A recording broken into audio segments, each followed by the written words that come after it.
So in today's video, I'm sharing how to be happy and get the love you want, and how to avoid the biggest mistake people make when trying to do this.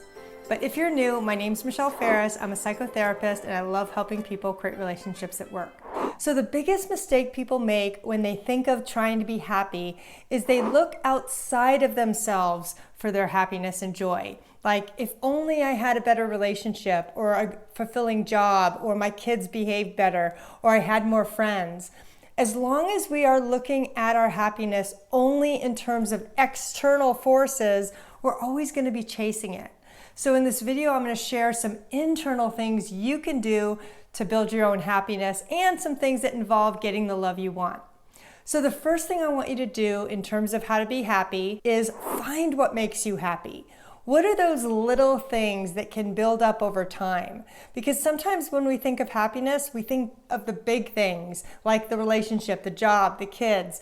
But I want you to think of what are those little things you can do each day that bring you joy. So for me, it's my morning coffee. No matter how down I am, that morning cup of coffee makes me feel happy. Some other things might be spending time with an animal, or doing some journaling to get centered, or reading your favorite books. What are those little activities you can build into your lifestyle to increase those moments of joy? Because your happiness can grow with those small little things in life. Each moment counts versus looking at the big picture. The next thing I want you to do for how to make yourself happy is to pursue a dream. So think about what you've always wished you could do, whether it was an activity, learn a new skill. What would that look like to pursue right now? Even in baby steps, because sometimes what I notice is people think, oh, I can't do that. That's too big of a project, or I don't have the money. But can you do small steps towards that dream? Because when we fulfill our dream, it definitely increases our happiness. So for me, I did this years ago. I was always starstruck and really into movie stars. And I thought, I'm never going to be able to meet them. How could I ever do that? I don't live in LA. And what I realized was I could go to film festivals. So I started doing that, and it gave me so much joy and happiness, and it made me feel really empowered because I was able to make myself happy by pursuing a dream that I always wanted to do. So if you think of your dream, what are some baby steps you can do today to start fulfilling that dream? So another thing you can do for how to be happy is to forgive yourself. This is a big one because when we hold on to past behaviors, mistakes we've made, feeling bad about ourselves, those things really make feeling happy next to impossible. And let's face it, you do deserve forgiveness. If you could have done better in that moment, you would have. And we need to allow ourselves some grace. So working on forgiving yourself is going to help increase your happiness. If you relate to this video so far, say me too in the comments. I'm so glad you're here. So another way to make yourself happy is to find your purpose. This one's a little bit different than a dream, where if you have a job that is super unfulfilling and you feel like you don't really have a purpose in life, that's going to majorly impact how much satisfaction you have in life. So what I want you to do is think about, what is your purpose in life? What is your gift? And how can you start sharing that gift? Are you really good with animals? So maybe you can volunteer at a shelter. Or maybe you're really good with numbers. Or maybe you're really good at helping others. Or maybe there's a social or political cause you want to get behind right now. What I want you to do is really think about, what is your purpose here in life? And I know that's a big question, but it really comes down to, what is your gift that you can share with the world? Because the world needs it. And sharing your gifts and what's unique about you is going to help you get more confidence and feel happier in life, because that's what I want for you. Another way for how to be happy is to be kinder to yourself.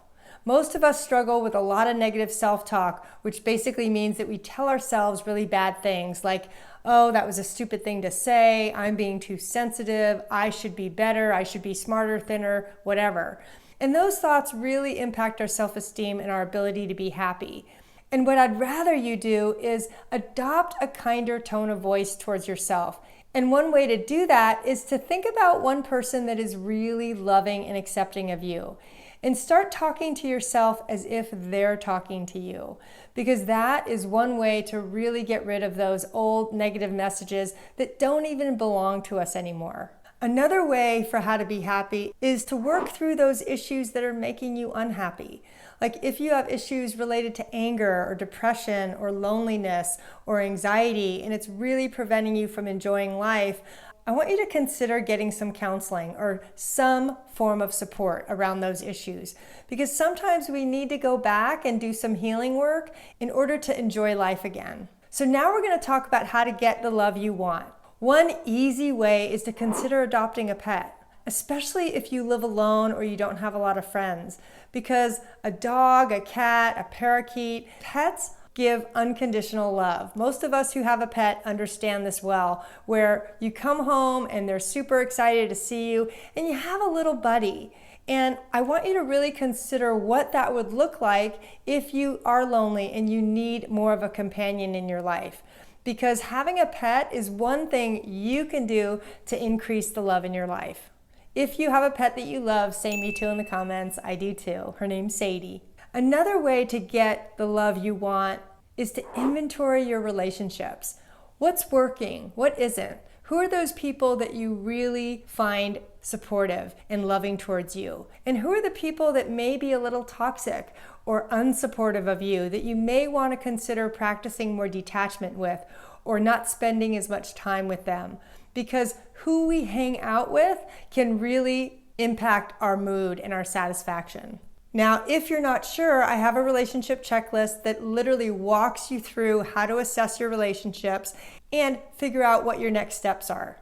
Now, the next step for how to get more love in your life is spend time purposely with more uplifting people. This happens after you take the inventory, where I want you to notice what it feels like to hang out with people who truly uplift and encourage you, because that does a lot for your happiness and your mood. And that's one thing we can control versus when you spend time with people who might be really negative or into the drama and not really into the solution. Or maybe they ask you for a lot of favors, or they compulsively talk too much and they drain you. Those are people you're going to want to spend less time with and have stronger boundaries around, because we get to choose who we hang out with. And even if there are people in our life that we need to keep, you can absolutely focus more on spending time with those people who uplift you. Another way to get the love you want is to increase your support system. So many people right now are telling me that they don't have enough support. And that to me is super vital when it comes to being happy and getting the love you want. Because if you don't have the relationships you want, you need a jump start. And belonging to a support group, even though maybe you're not a group person, maybe this is going to be a leap of faith for you to try this, I really want you to consider it, because group support often is free. Like Al-Anon, CODA, 12-step programs, She Recovers is also one that's free. There's a lot of online support groups out right now that are catering to specific hobbies, needs, issues that can really help you, because when you feel more supported and you have that community working for you, you're going to feel less alone, and it's going to be a lot easier when you have that love in your life to be happy. Now, the next thing I want you to do is go watch my video on how to befriend yourself, because that too is part of this process. Thanks so much.